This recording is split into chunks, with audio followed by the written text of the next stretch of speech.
Hello, you're watching WION World is One. I'm Shreya Upadhyay and this is Gravitas.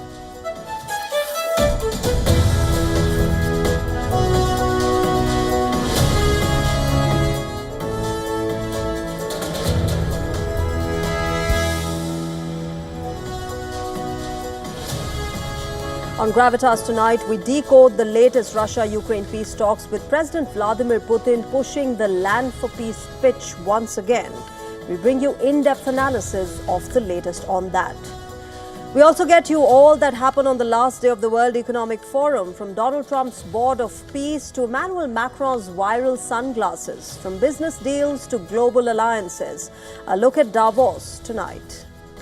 And this is a Gravitas deep dive. India has been quietly making a major shift in how it manages its money. Details coming up on the show tonight.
Russian drones continue to rain down on Ukrainian skies, glide bombs after ripping through frontline villages. As the war nears its fourth year, the battlefield burns, all while leaders from Moscow, Washington and Kiev gather in Abu Dhabi to decide whether peace now means partition. Well, yes, Russian President Vladimir Putin has been demanding land for peace. Not a ceasefire, not a withdrawal, but territory as the price for ceasefire. And as Ukraine freezes amid peak winter, its future may now be drawn not by soldiers, but by negotiators located over 3,000 kilometers away.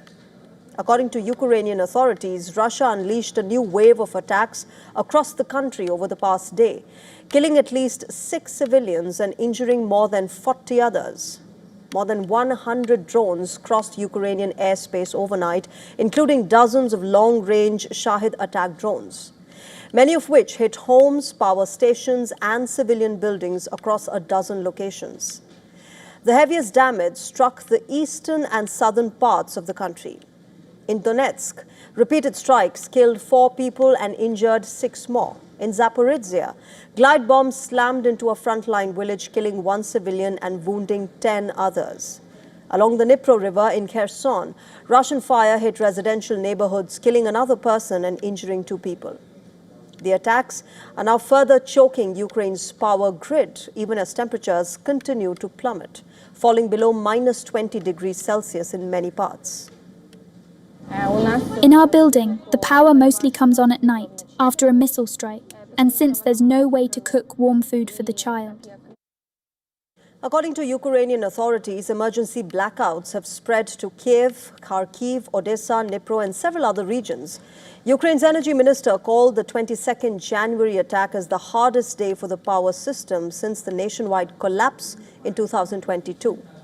And as the bombs fall, diplomacy moves to the desert. The United States, Russia and Ukraine opened rare trilateral talks in Abu Dhabi, with territory now dominating the agenda. The meeting follows hours of talks in Moscow between Putin and an American delegation. The Kremlin has sent a clear message afterward that Russia will not accept a ceasefire without land. Officials say no peace deal can survive unless Ukraine withdraws from the eastern Donbas region. Ukrainian President Volodymyr Zelensky, meanwhile, confirmed that Donbas stands at the center of the talks that are being held at UAE.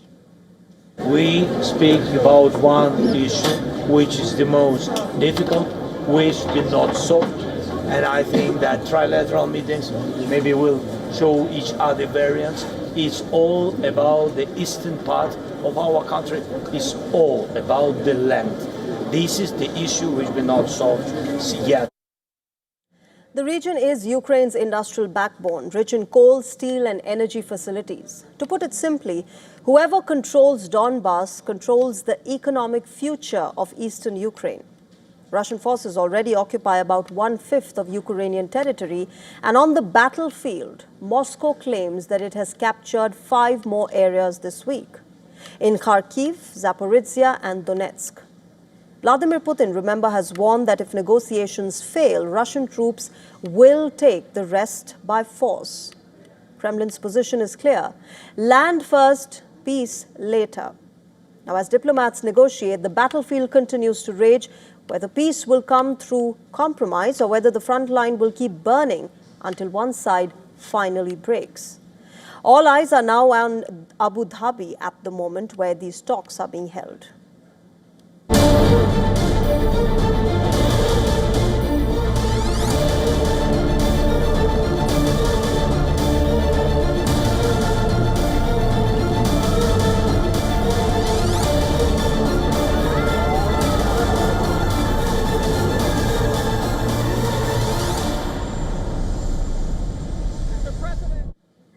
When you are the President of the United States of America, there is no such thing as a day of rest. After staging a military operation in Venezuela, after threatening to take over Greenland, and after warning allies with tariffs and then pulling back to claim strategic bases instead, Donald Trump continues to keep the world on an edge with war threats. Speaking on board Air Force One, Trump said that a massive U.S. armada was heading towards Iran.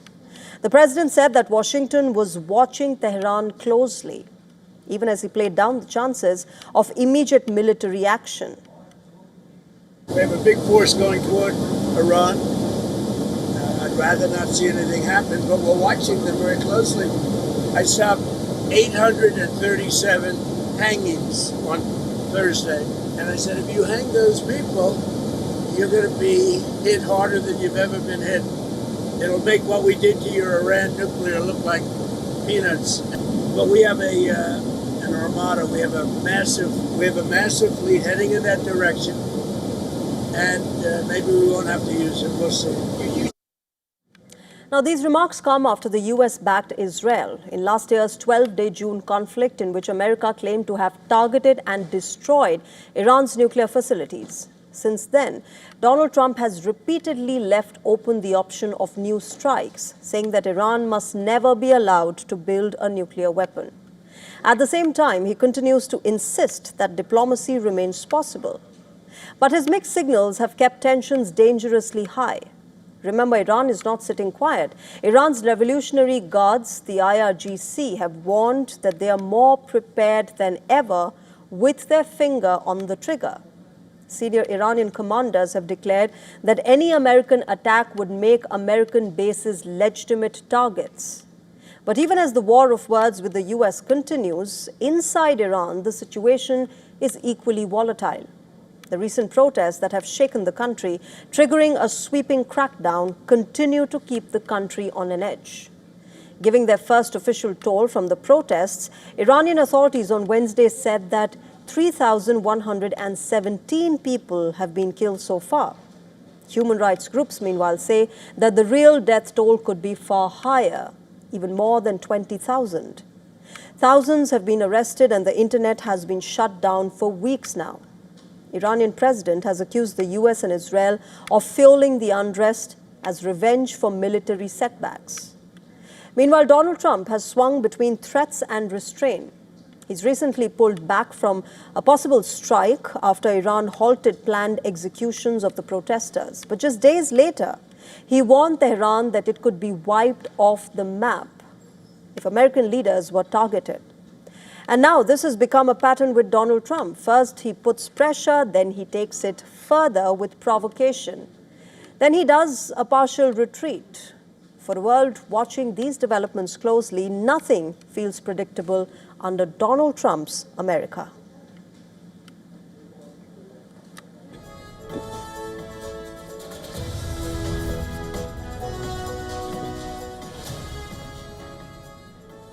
The Ukrainian President Volodymyr Zelensky took to the podium at Davos and openly criticized his European allies. He criticized what he perceived was Europe's indecision to take action even when it came to Iran.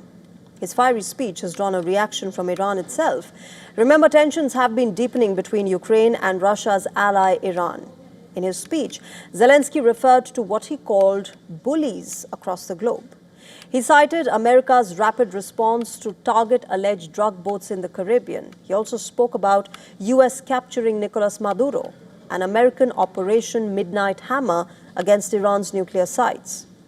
He also gave Iranian Supreme Leader Ayatollah Ali Khamenei's example in this list. He said that if Khamenei's regime survives, it gives an expression that bullies can exist without any consequences.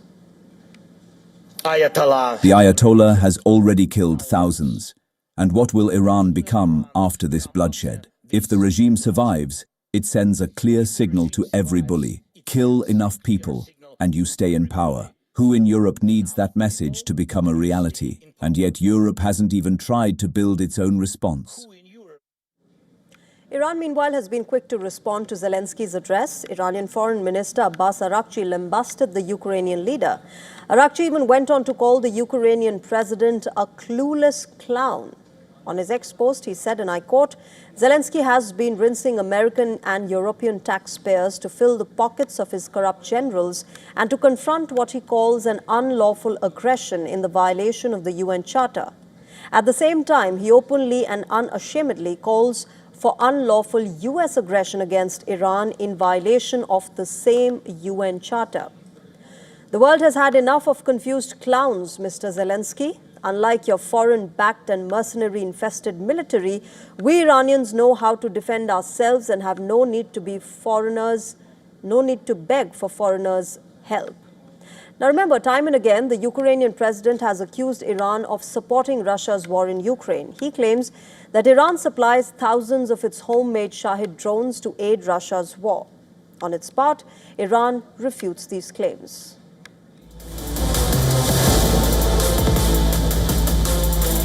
Greenland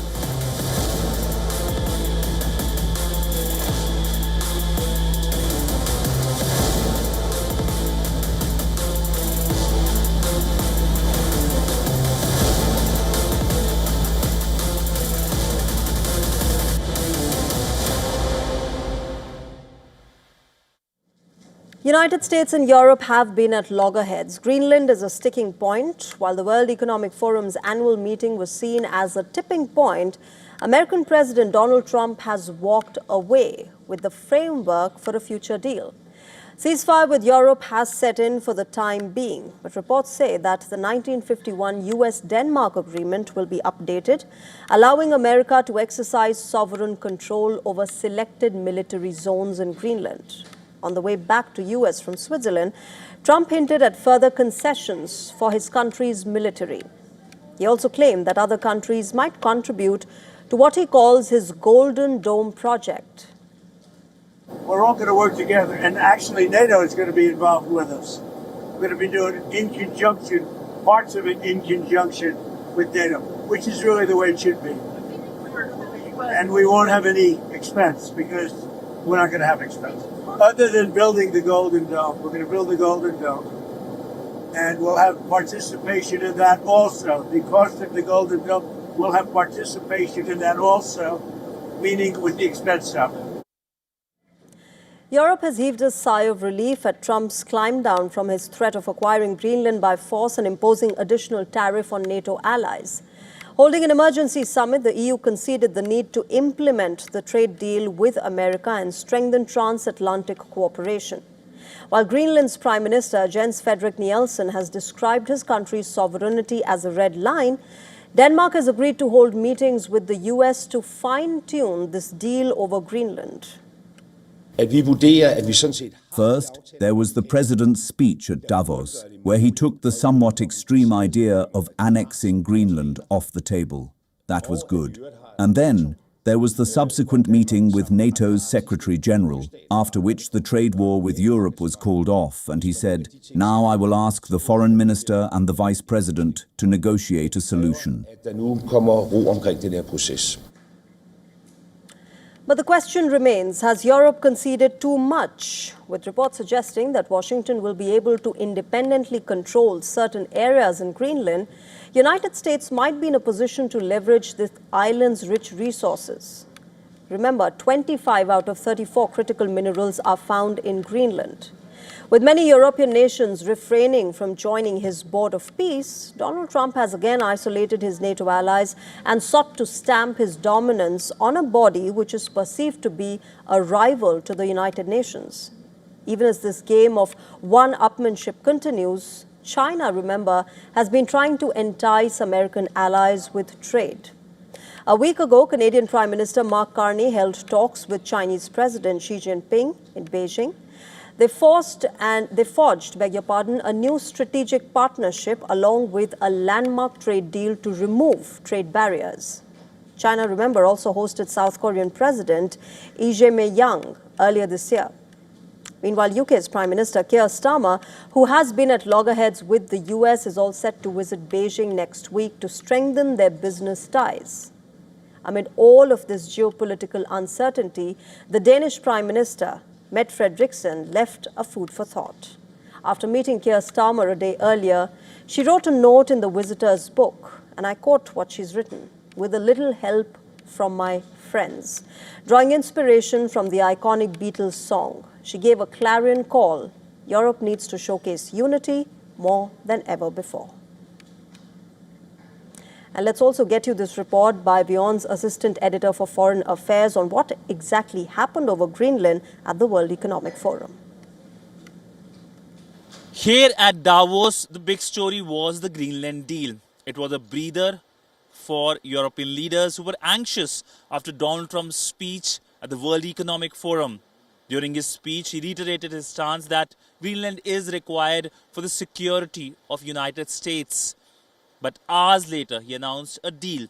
The details, the official details, are awaited as to what is the content of the deal.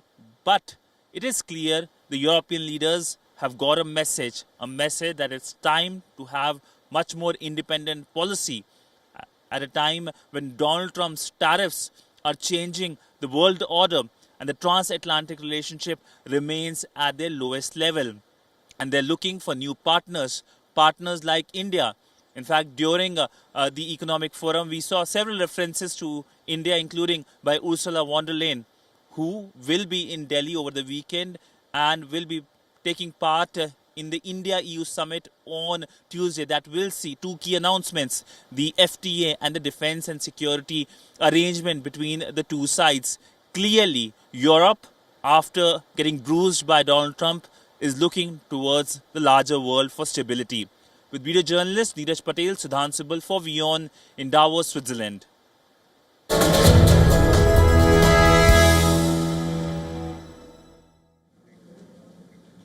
India has been quietly making a major shift in how it manages its money. According to a new report on Bloomberg, new data shows that India's holdings of US Treasury bonds have fallen to a 5-year low.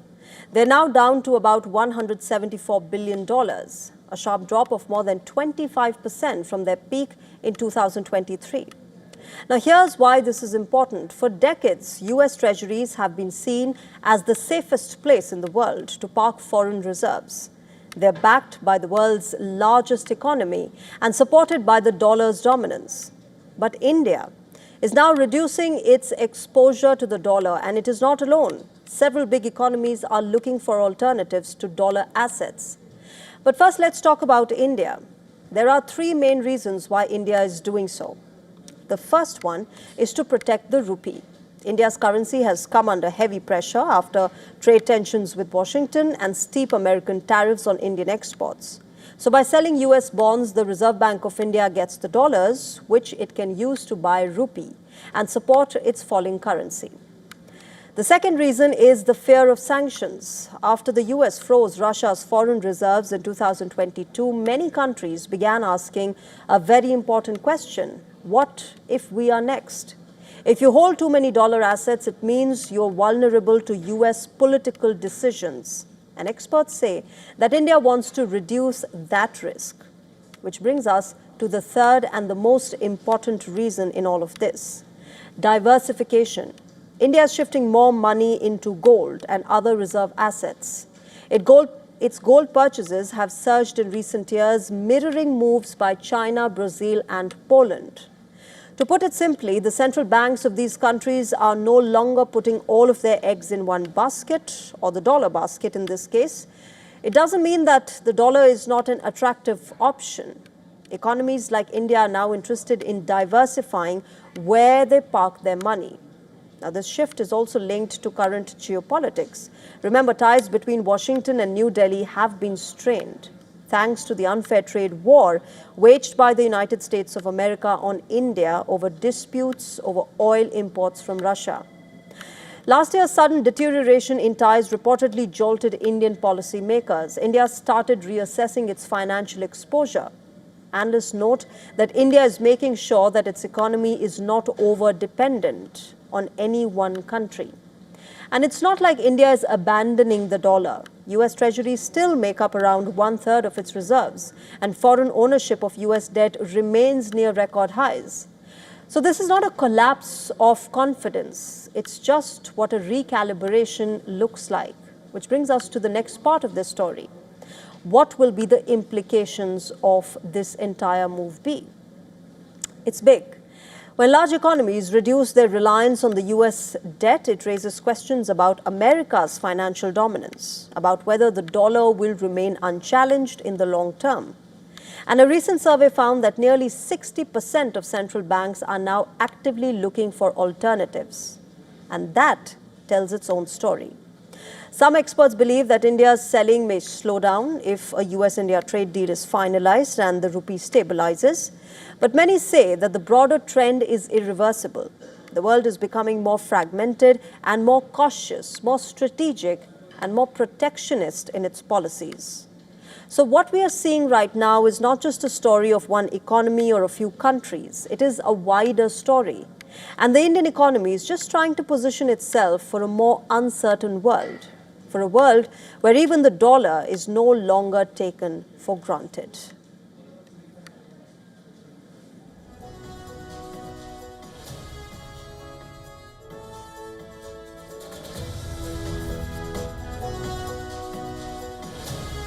And coming up on Gravitas in a short while from now, it seems like Trump's friend turned foe turned friend again. Elon Musk is back in US politics, with reports emerging of him funding the Republican Party ahead of the midterms.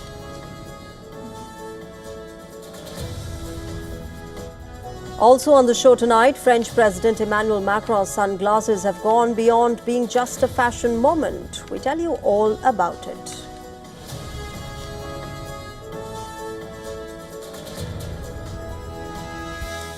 And Donald Trump has once again claimed credit, this time for a very dramatic, final and beautiful TikTok deal.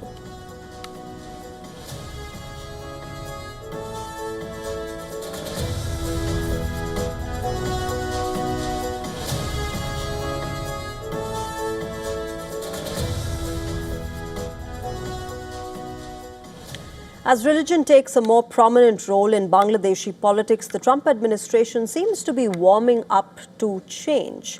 A report by the Wall Street Journal claims that American diplomats in Dhaka are eyeing to step up engagement with Jamaat-e-Islami and other conservative Islamist political parties. This report cites a closed-door meeting between Bangladeshi journalists and an unnamed American diplomat in Dhaka.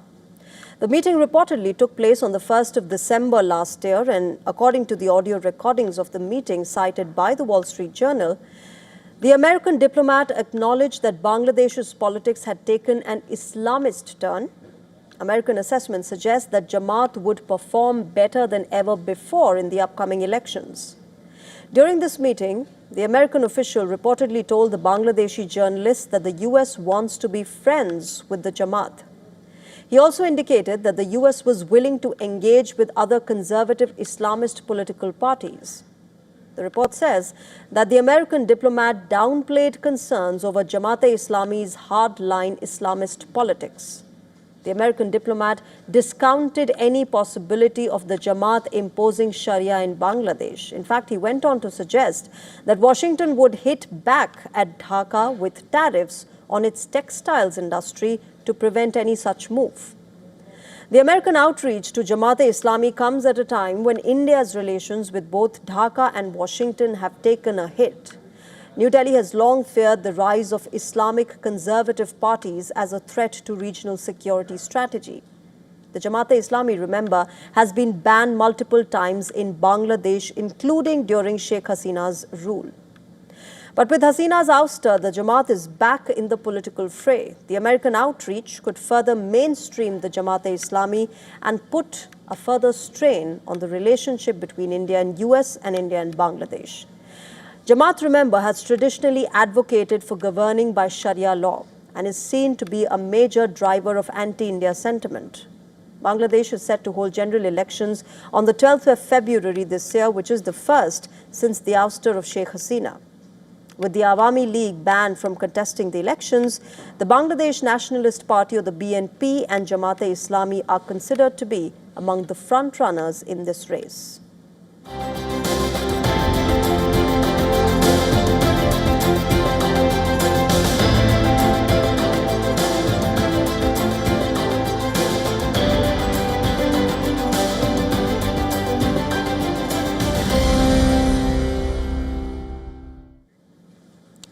Amid fears globally that US President Donald Trump's newly launched Gaza Board of Peace could replace the United Nations, the logo of Trump's new board appears to be further fueling the debate rather than allaying it. Since its launch, the logo has instantly drawn comparisons to the official emblem of the United Nations.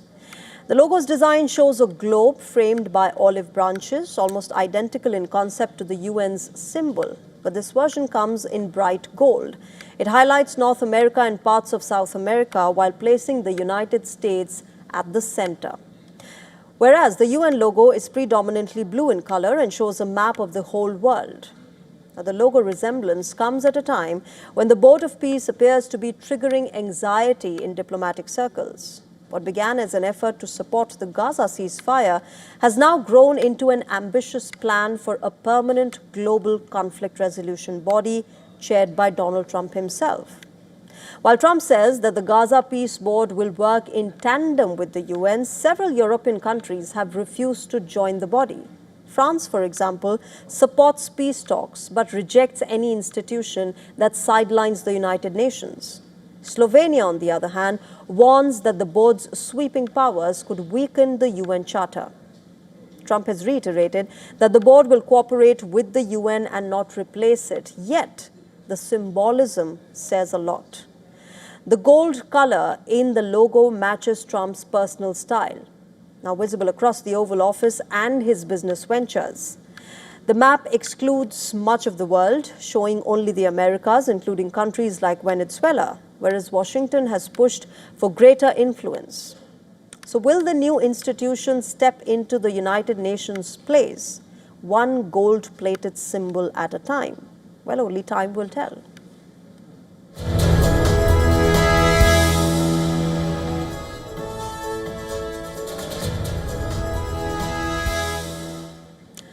China is once again testing Taiwan's red lines, this time not with fighter jets, but with a drone. Beijing has confirmed that a PLA surveillance drone entered Taiwan's claimed airspace near Pratas Island. Pratas Island, remember, also known as Dongsha, lies in the northern South China Sea. It is around 450 kilometers from Taiwan and close to China's southern coast. But more importantly, it sits near a major sea route connecting the Pacific Ocean and the South China Sea. This makes it strategically vital for trade, naval movement, and submarine operations. Last weekend, Taiwan's defense ministry confirmed that a Chinese military drone entered its self-defined airspace above Pratas. The zone extends 12 nautical miles from the coast. This is Taiwan's sovereign territory, and China, for the first time, has publicly admitted that its military drone was there, calling it routine and lawful. But Taipei is not taking China's excuses and has called it highly provocative and irresponsible. It's because what China is doing is what experts describe as China's salami slicing strategy. It means taking small steps, one slice at a time, to change the status quo, not with a sudden attack or war or invasion, but with slow and steady advances that become permanent over time.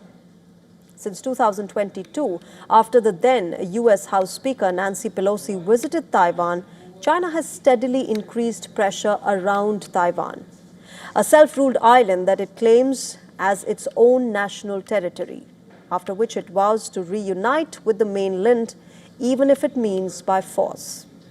Since 2022, PLA jets have regularly crossed the median line. Large military exercises and naval patrols have taken place around Taiwan. And now there are drones. Each time, China pushes the boundaries just a little bit more. Taiwan confirmed that the Chinese military drone flew beyond the range of its air defense systems. But all it could do was issue radio warnings. Now, if you follow military news closely, you would know that this is classic military tactic before a real war or invasion. With this drone deployment, China tested Taiwan's response, its vulnerabilities, its weaknesses. China now knows where Taiwan cannot respond. The Pratas Island has no major military base. Only Coast Guard personnel are stationed there.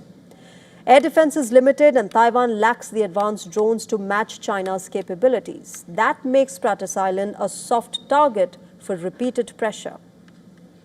You see, alongside the drone flight, China's Coast Guard also stepped up patrols in the nearby waters. China told Taiwan that it will have to bear the consequences if it interferes.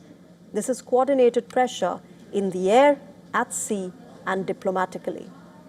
China is testing three things: how fast Taiwan reacts, how strong its defenses are, and how far can it go without provoking the US. Taiwan's primary backer. And well, drones, they are ideal for this. They are cheap, carry no pilots, and if something goes wrong, the risk of escalation is lower. Because the Pratas area, remember, is also important for US and its allied forces. It is a place which is used to monitor Chinese submarines moving into the Pacific by increasing presence there. China is also sending a message to Washington and its allies now. So what we are seeing is not just one drone flight, it is a preparation for a long conflict.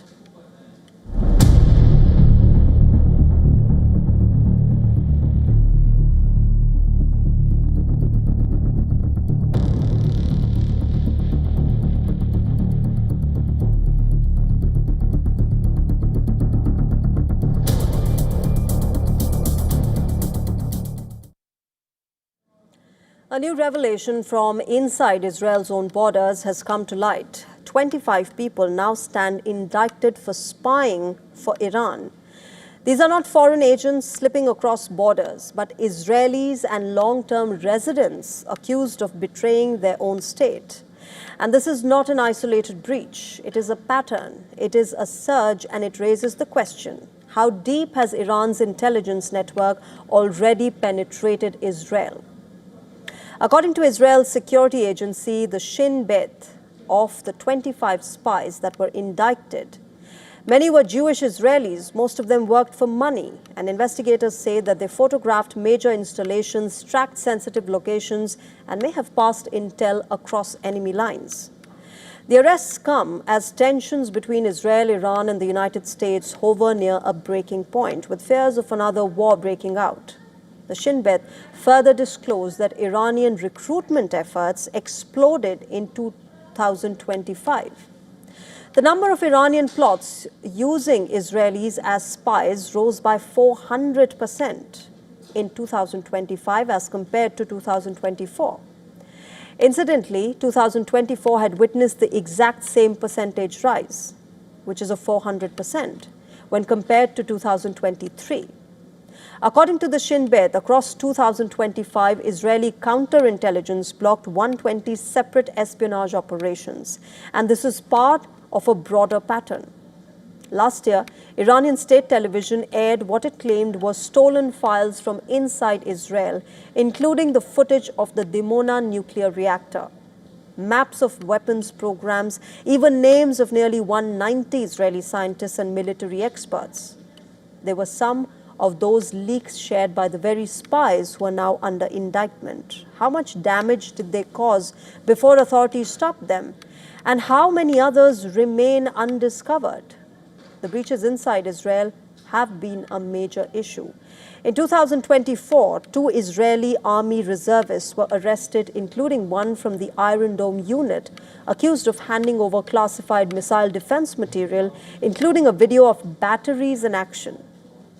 7 others mapped air bases later hit by Iranian and Hezbollah strikes. Local police detained more than 30 Israelis tied to Iranian intelligence. So if its own citizens keep turning, how secure is Israel's most sensitive infrastructure? And in this intelligence war, who is really winning? That is the big question.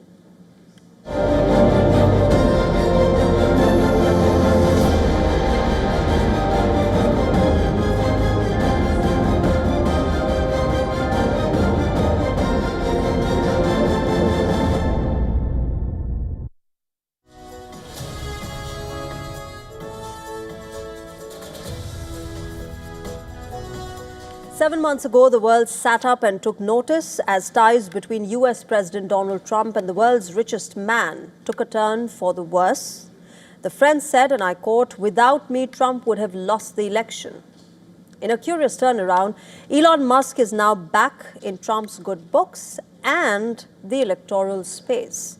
Musk was the country's largest known political donor during the 2024 election cycle, spending close to $300 million to back Donald Trump. He got prominence as Trump started his second presidential term with the creation of the Department of Government Efficiency, or DOGE, to reduce wasteful government spending. However, he resigned from this role in May last year after opposing Trump's signature Big Beautiful Bill that proposed tax breaks and sweeping cuts to healthcare and food programs. This earned him public rebuke from the US president himself. Look, Elon and I had a great relationship. I don't know if we're well anymore. I was surprised because you were here. Everybody in this room practically was here as we had a wonderful send-off. He said wonderful things about me. You couldn't have nicer. Said the best things. I'm very disappointed in Elon. I've helped Elon a lot.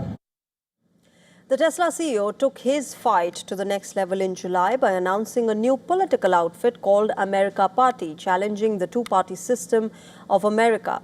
However, reports now suggest that Musk put his plan on hold after US Vice President J.D. Vance's intervention. The first indication of a thaw in their ties came in September last year, when Trump and Musk came together at Charlie Kirk's funeral service. Musk posted his own photo showing him next to the American president with the words, "For Charlie." The White House followed suit. Musk came into the spotlight once again earlier this year as the Tesla CEO posted a photo of him having dinner with Trump and his wife. He also donated $10 million to the Republican Senate candidate Nate Maurice, signaling that he's back in the reckoning as far as American politics is concerned. Now, with the midterm elections due this year, Elon Musk is making a renewed effort to shape the electoral landscape.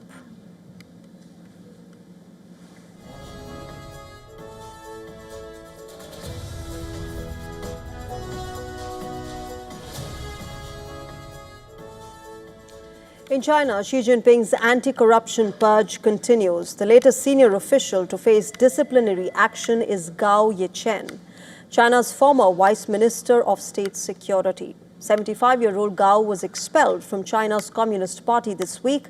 China's anti-corruption watchdog, the Central Commission for Discipline Inspection, or the CCDI, made this announcement.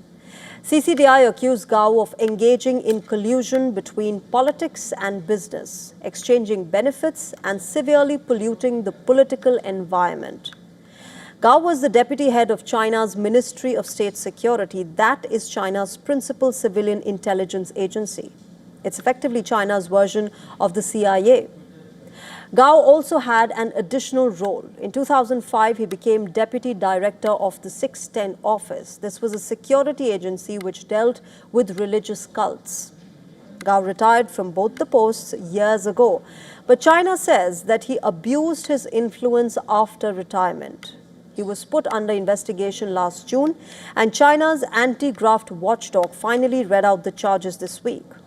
The CCDI says that Gao assisted others in getting job transfers and also arranged approvals for company listings. In return, he allegedly accepted gifts, money, vehicle services, and even banquets from private business owners.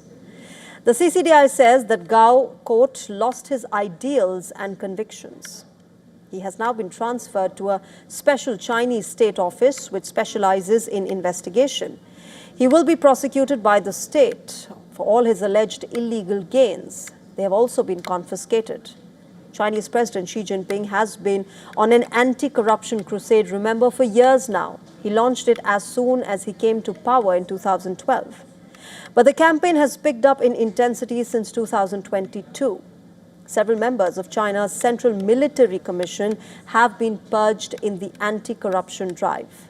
This includes China's former defense minister, Wei Fenghe. Numerous generals and heads of state-owned companies have been picked up as well. And several senior officials like former Foreign Minister Qin Gang disappeared from public view for weeks. Reports say that the purges in the name of anti-corruption have helped Xi Jinping consolidate his hold on power. And now most of the people in the top posts are his loyalists. All right, shifting our focus now to India, an 18-year marriage turned into a nightmare as a bowl of biryani and porn became the catalyst for a dastardly murder in India's state of Andhra Pradesh. Lokam Shiva Nagaraju and Lakshmi Madhuri were married since 2007, and they led a supposedly normal life with 2 children. However, their marital life was anything but normal. They frequently fought over Shiva Nagaraju's habit of watching porn on her phone. Now, a third element enters this plot. While working at a ticket counter in a movie theatre in Vijayawada, Madhuri met Gopi, who owns a car travel business, and fell in love with him. Her husband soon became the obstacle in her illicit relationship. What followed was a bizarre sequence of events. Consider this. The wife prepared biryani for Shiva Nagaraju at night and mixed 20 sleeping pills in it. After he fell into deep slumber, she called her lover to the house. While Gopi sat on her husband's chest, she smothered his face with a pillow and killed him. Although Madhuri initially concealed the murder by attributing her husband's death to a heart attack, suspicion arose when injuries were found on his body. Eventually, a post-mortem probe nailed her lie, as suffocation was diagnosed as the cause of his death. With Madhuri and her lover now in police custody, this peculiar case is likely to see its logical end soon.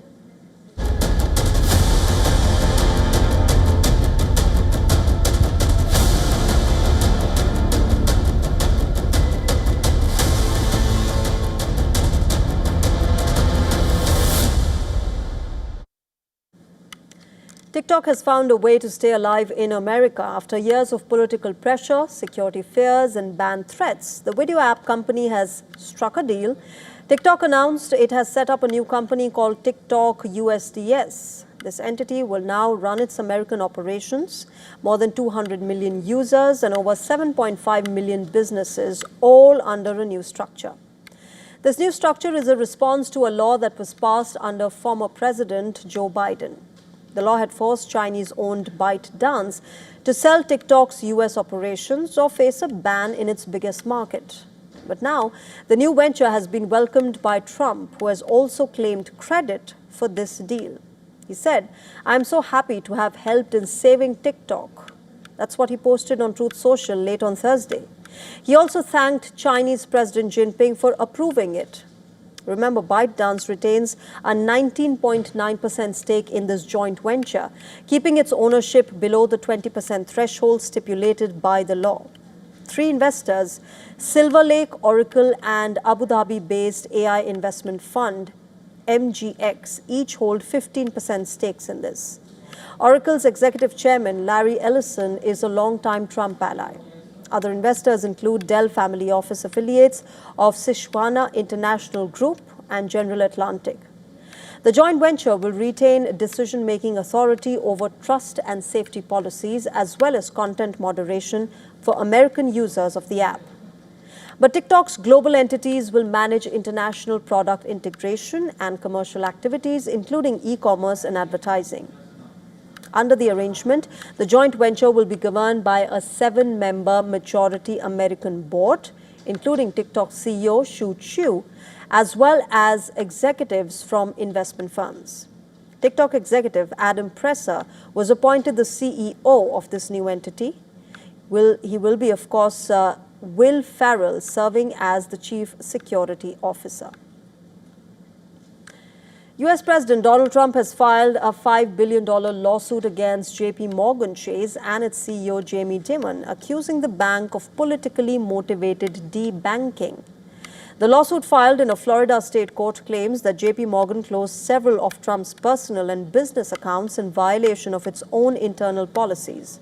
Trump also alleges that JP Morgan created a malicious blacklist warning other banks against doing business with him, his family, and the Trump organization. It shouldn't be debanked. You get debanked if you don't have money or if you default and you have this great company and all of a sudden I was told, no, you can't do that. It's so wrong. And so I don't know what their excuse would be. Maybe their excuse would be the regulators. I don't know.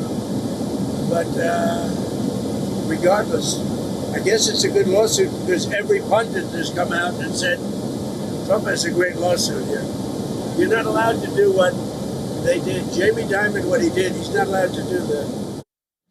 JP Morgan has strongly denied these allegations, saying that it does not close accounts for political or religious reasons and that the lawsuit has no merit. The bank says account closures are driven by legal, regulatory and risk considerations, adding that it regrets such actions but is often compelled by regulatory expectations. Despite this legal escalation, JP Morgan shares closed up 0.5%, suggesting limited immediate market concern. Trump said that he has not spoken with Jamie Dimon about this lawsuit, while the White House referred queries to Trump's private lawyer. But this case, remember, lands amid growing scrutiny over debanking practices in the U.S. banking system. Conservatives, led by Trump, argue that banks have restricted services to certain individuals and industries for political or ESG-linked reasons. The Trump-JP Morgan lawsuit now puts this wider banking debate firmly under the legal and political spotlight. All right, shifting our focus now, a Russian cosmonaut captured stunning footage of the aurora borealis. The vivid green and red hues were seen dancing at extreme altitudes high above Earth. Crew members aboard the International Space Station said that it felt like they were drifting right through the celestial light show. Take a look at those visuals.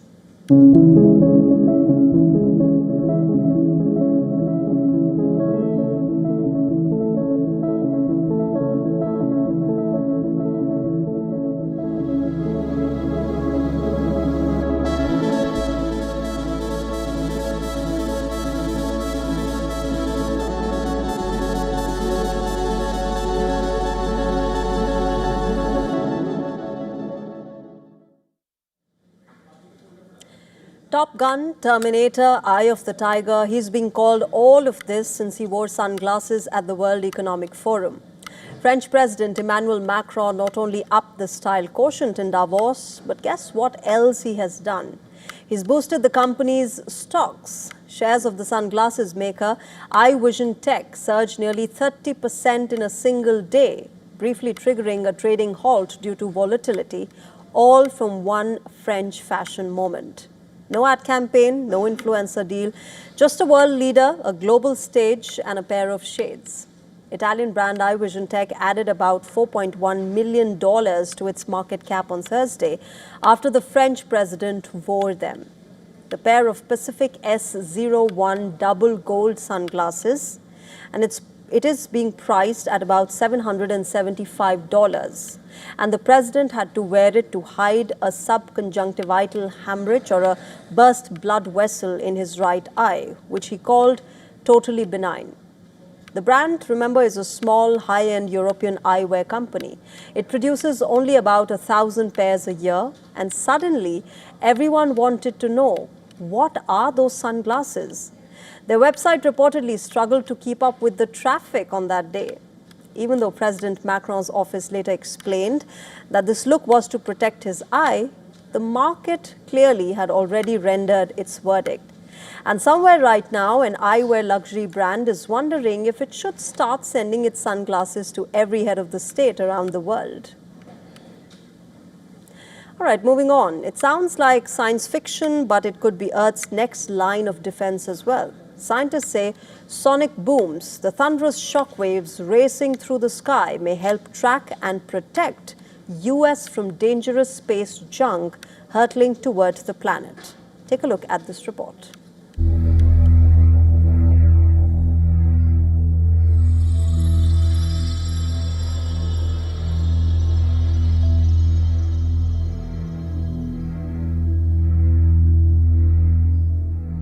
Space looks silent.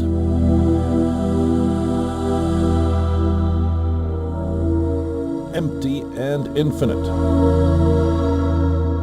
But just beyond the air we breathe, space is anything but peaceful.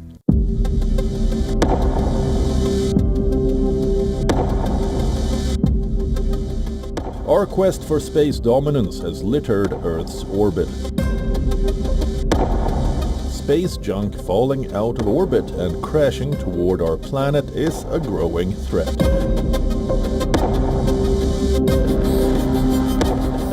With more satellites than ever orbiting Earth, many aging, many uncontrolled, the risk is rising.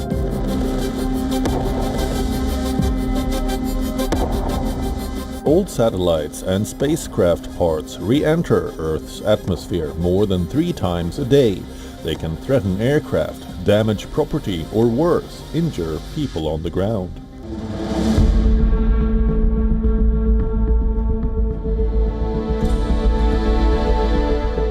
Mitigating the impact of space junk has been the biggest challenge. Tracking falling debris is complicated.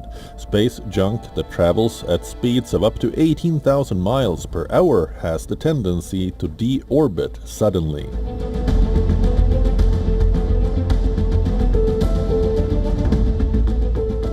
Though scientists use radar and optical tracking to monitor falling space debris, they struggle to precisely predict where most objects could land. This prevents the recovery of toxic space residue. Now, scientists have found a new way to monitor such potentially hazardous objects through sonic boom.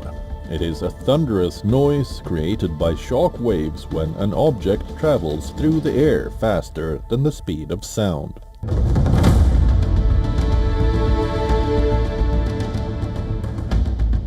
Sonic boom can reconstruct descent paths and locate crash sites for derelict spacecraft and large pieces of debris. By detecting sonic booms in real time, scientists say authorities could get faster warnings, locate impact zones, and understand how debris behaves during re-entry. But experts say it's difficult to say if sonic booms can provide enough lead time to avoid a collision with a plummeting piece of space junk. But the method could prove essential for tracking hazardous debris on the ground. It could also be a game changer for improving models of how breakups happen on high. And with that, it's a wrap on this edition of Gravitas. But as we leave you, we are leaving you with visuals from around the world, those that struck headlines, those that were major updates from across the world. Take a look at those visuals. Thank you very much for joining us tonight. Bye-bye.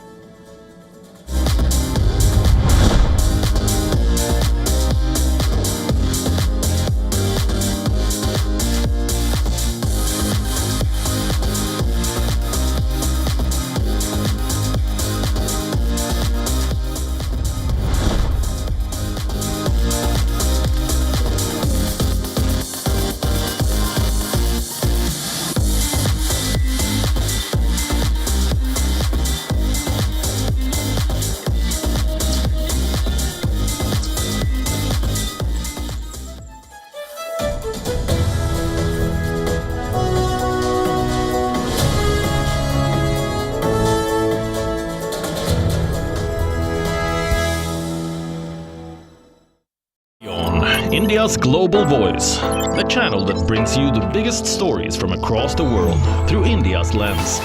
Now available in more than 190 countries worldwide. Because we believe that the world is one. Watch us in Africa, Europe, USA and Canada, South America, Asia Pacific, Middle East and North African regions. Also available on these digital platforms across the world. WION. World is one.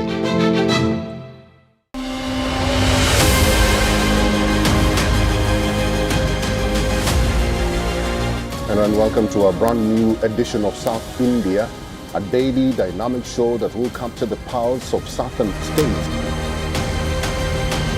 By blending the special stories, the breaking alerts, and the culture developments as well. From the Kremlin.